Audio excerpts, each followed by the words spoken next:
before you run that remote back up to the store to exchange it, or you toss it in the round file or file it under G, or before you ship it back at the post office, this video is for you. Try to save you a trip. Welcome back to Kung Fu Maintenance. Well, I just had a few gate remotes not working. Wanted to show you how I was able to fix it. So change the battery, and that's one thing. I don't want to show you my dip code, but I'll just show you from here. Change the battery and just verify that the light is coming on, so we know the battery's good. But what I had was 3 remotes that weren't working. One of them was just the battery. The other 2 wouldn't work even with the new battery.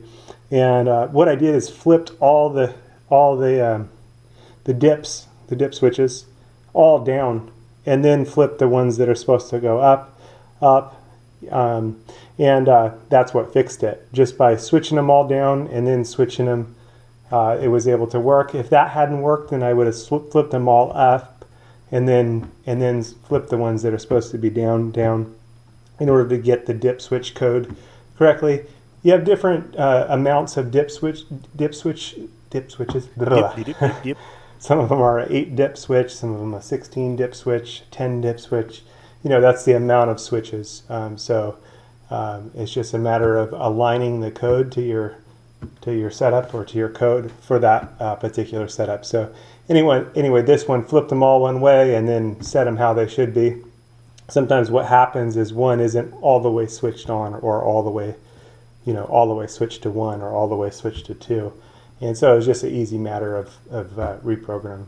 But thought I'd show you how I was able to get all of these working. Yeah, it's an easy deal, but it's one of those things that somebody might have just thrown away. The 2, out of buying 40 or 50 of them, or 100 of them, and or going through the hassle of shipping them back.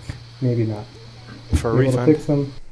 And someone else might have taken their remote back to the store, but this might save you a trip back to the store. Try turning all the dip switches on and then setting. Try turning them all off and then setting, all up or all down, vice versa. It might save you a trip back to the store to exchange your remote, that brand new remote that didn't work. It's one of those things that happens where one of the dip switches isn't switched on or off all the way. That happens, and with these tiny little parts in there.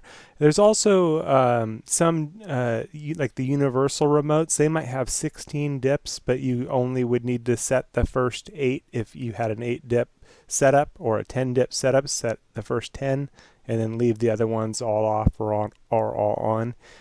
In some situations, especially with some of the universal ones like the Chamberlain universal remote, you only need to plug in the first number of dip switches to correspond to the dip switch setup you have, whether a gate or a garage.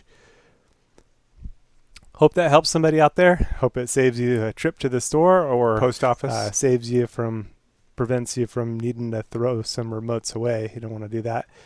If you can fix things, spare the landfill. Thanks for watching Kung Fu Maintenance.